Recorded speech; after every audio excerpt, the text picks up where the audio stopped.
Deloitte's a bit of a weird framework because it's actually a partner-led company. So each area of the business is broken up into different sections where a partner will actually essentially own that area. That doesn't make it very easy then from a candidate that might be looking to apply in, because we have what we call service lines. So a big project that I worked on at the very start was actually breaking that up into what we call now career paths, which is based on the person's experience and their interest and what they want to come into to make it easier for them to find roles.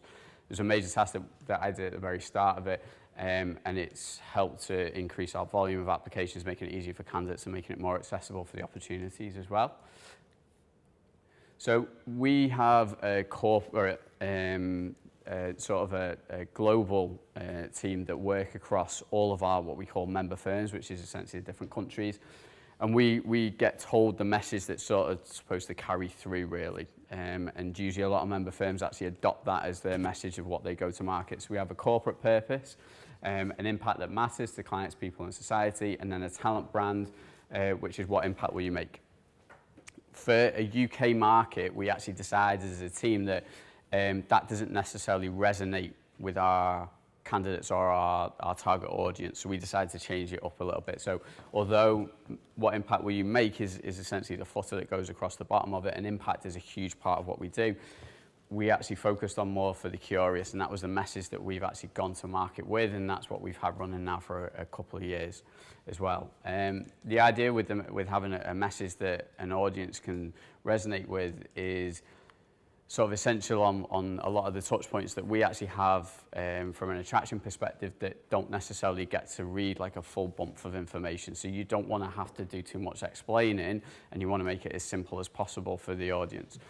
The issues as well, when we did a bit of research around it, is the fact that with some of these things is they're quite aggressive, and for an audience now, especially when we're looking at a younger audience, is that that's not a good place to really be in. So what we actually did was we actually looked at the different profiles of our types of audiences and looked at how we can give messages that are more applicable to those audiences as well through any targeting that we could do. So we look at multiple touch points, like I said, for when we're trying to reach our audience, and we try and serve them up with content that's relevant to them as individuals. We looked at and we worked with different external data, and as well as looking at internally with the types of opportunities that we're trying to push to see the types of people we will want to join the business, and looking at the interest that they might have. And also knowing that not everyone will fall into necessarily a specific bucket, but there's certain things that people will find more interesting or more suitable to them as well, and we try to tailor our communications based on what those different people might want as well. So why does diversity matter to us? So as a business, like I said, a lot of people, me myself as well, usually think of Deloitte as this big audit and tax company, and that's essentially what we do. A lot of what we actually offer now as solutions for our clients is actually more technology focused, and that is the talent that we need to drive that forward as well. A big part of that then is bringing in a diverse workforce that can help to grow and expand our business as well. We're very reliant on obviously the clients that we work with and the solutions that we offer, and we need a diverse workforce to be able to offer those solutions back to our clients. It's not like we have a load of white labeled services and solutions that we just go out to market and just sell them randomly to. The idea is that we can sit down with our clients, understand what their issues and concerns are, and we can come back with a solution. And the best way to do that is to mirror the diversity of our clients within our own workforce as well. So we looked at different areas of diversity that you can actually focus on and try and target, and basically what you can try and reach as well. The tough thing is that in a lot of cases is you've got to be able to look at where you can actually target and the information that people are readily able to actually give up to you as well, to be able to serve them up with applicable messages as well. So we focus on BAME, gender, social mobility, and a key push for us at the moment is females into STEM roles as well. These aren't probably surprising. I can imagine a lot of companies that you actually focus on these areas as well. A lot of what we try to do though now is, when I started with marketing, it was, before I came to London, I used to work for a real estate company in New York. So a lot of our advertising, what we do is, I used to have to phone up the LA Times to put ads in to try and sell apartments in New York. It's changed now with what we can do. And as we move towards more digital advertising, we're able now to target based on people's interests and experience, and as well allow for our digital campaigns to evolve with the audience. This is something that never existed before, and we've been working with SMRS to try and utilize that functionality as much as possible. And that's helped us to improve and sort of target with these areas and serve up the relevant information, knowing that we need to make our business more open and make our opportunities more available to a wider audience that wouldn't normally think of Deloitte as a place to actually work.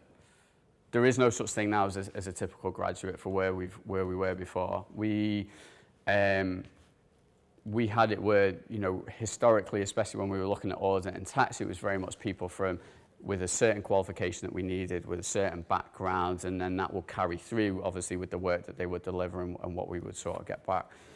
Because of the sheer range of opportunities now that are available, and as we start to plan now for the graduate campaign for September, is we're looking at roles now that don't really exist, because by the time that those people actually come in, they get a bit of experience, the future roles that they'll actually be working on are based on languages and technology that are still being produced. You know, it's not necessarily that we're looking for a workforce that is ready as they are now. We need to have people that are thinking differently, that are more curious and are looking to expand and sort of grow as they come in. So it is a very different approach really to the type of people we were historically looking for.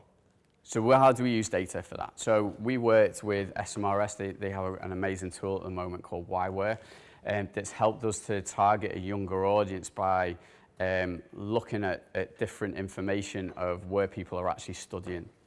We have quite specific areas of where we need expertise, but then there's also more of a broader brush of, you know, we need people who are thinking differently and looking at things in different types of courses that we wouldn't normally look at. And using Why, we've been able to help to target them as well. Now, what that's helped us to do then is serve up the digital advertising, and even with the 150 plus events that we do on a yearly basis as well, choose the locations that we're able to serve that content up. And because we use multiple touch points as well, it's not just the case if we attend an event. We attend an event and then in the nicest way possible, we then follow that audience around to serve them up with relevant content as they go through the buying process. So similar to what Sam was saying as well, the easiest way to put it when you're explaining to the business is you try and look for a candidate the same way that you would do from a consumer perspective. So it's knowing that people aren't always ready to buy at the point that you want them to buy. So instead it's being able to serve them up with relevant content, nurture that as they go through. And the great thing is as well, using the different tools that we use through programmatic advertising, through social advertising as well, is that we're able to also assess what works and what doesn't work and adapt and evolve it as the campaign goes along. So the nice thing is that when you start a campaign, what it looks like at the start is never what it looks like at the end. But it's using that data to adapt and evolve it as you go, and that's sometimes painstaking from the SMRS side, I imagine, but it's this constant adapt and evolve. And unfortunately as well, as probably with most of you as well, is that within the business, the demand changes as well. So students is a little bit easier because we sort of know what we need to get in, but we work across every grade, as we call it, so every level of what we come in, and that can change on an hourly, daily basis as well. So these are some of the different bits that obviously from campus, like I said, we have 150 plus events. When I actually started, we did 350. It's not that I hate events, it's just the fact that it's looking at being more strategic and making it more cost effective. And by having the data that sort of supports where we need to go for events, and over the 3 years as we've started to cut those back as well to see the impact, we've actually had more emphasis on the online as well. So seeing that and the effect that it has, and also treating things as in it's not just considering the final touch point for when somebody applies, but considering it as an influencer tool as well. And the great thing is with the amount of data and the amount of data capture that we do behind all of the work that we have, is that we can see what influences a decision as well as what's the final touch point at which they make it as well. And then the other side is the cost impact as well, which is also the easiest bit to sell into the business. So by using the data, we can be a lot more strategic. We're able to target the people that will really resonate with the message.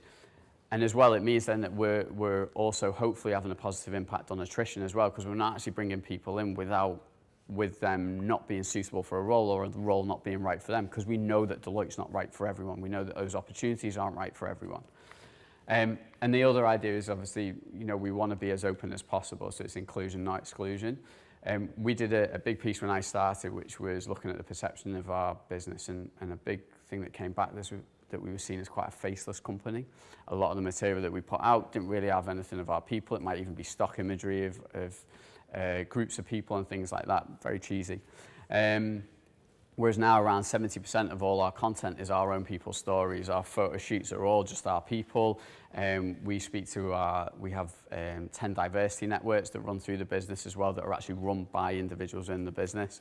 Our LGBT one, which is called Globe, I think has close to 6,000 members, and bear in mind there's only 15,000 people in the UK. 6,000 are allies or members of the LGBT community. So these are pretty big things, and they help to support and supply us with that content. So we have a bigger piece where we're trying to show the advocacy of, and it makes it very honest as well, of taking the message of our people and just putting it in front of the target audience. To Sarah's point as well, as the fact that people trust the individuals within the business. I think there's twice as many people who trust the story from somebody within the business over and above the CEO. We don't have a case study from our CEO. We only have the case studies of our people, and we try to mirror the people we're trying to attract in. So this is the campaign that we've got that's been currently live at the moment. The idea as well is, because we're using these multiple touch points, is that we have a creative that comes back to for the curious. We went for more the ethereal side of it as well. This is basically the front screen of it. A lot of what we have then that sits behind it is the pictures of our people, because people trust people. But the idea is that from a continuity perspective is that they will see it as they go through the different experiences that they have. So whether they're getting served up as a social campaign, or whether they're getting served up as, picking up a brochure when they're at an event, is that they have that continuity that goes right the way through it. So that hopefully thought of mind is when they do come to actually apply, is that they realise and recognise the brand as we go through as well. And that's carried on not just through the actual imagery, but also through the message that we've got and the tone of voice as well, as we've gone to be more inclusive, and we've also become just a lot more suitable for the target audience, less corporate, as we move towards that environment as well. And then across the website, so website is a huge thing for us. Putting these career paths, which, like I said before, we were service line led, which still doesn't really make much sense to me, I'll be perfectly honest, but by having it more as career paths, we saw a massive influx of applications, and it's applications of good people as well, people that wouldn't normally think to come and work for us, but didn't really see how maybe their background or maybe their experience or maybe their education will fit into the types of roles that we have available. So the idea obviously is making sure that when we're actually measuring, we're relaying this information back to the business to make sure that we're getting a continuous buy-in and advocacy of our stakeholders to carry this through and continue with the great work that we're doing, is making sure that we have visibility of everything we've got. So being able to measure and serve up within the reporting relevant information to our people to make changes from their side as well is critical.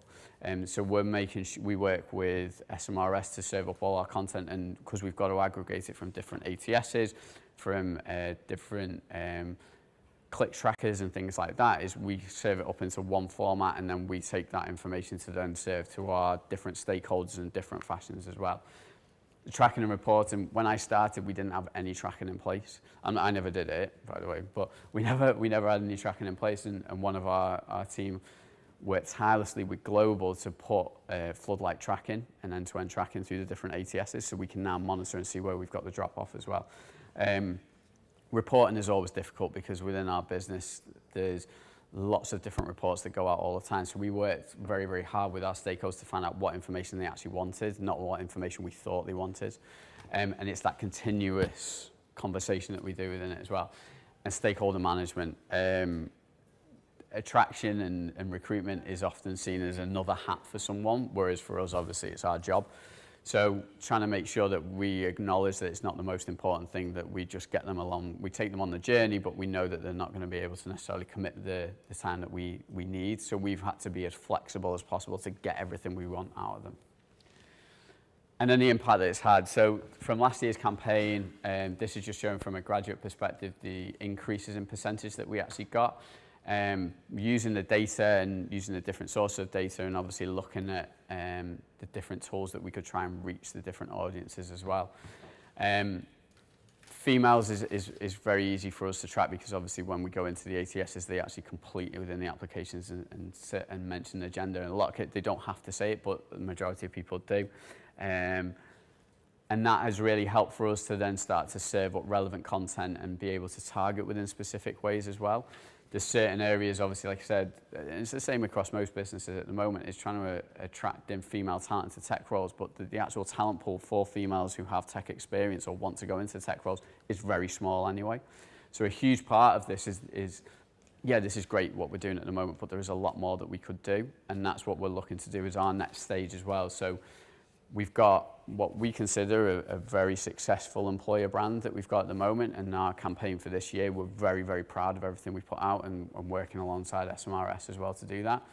We're now looking at the next step of what we can do. And yes, we will look to reskin it and we'll look to make it so that it looks and feels different.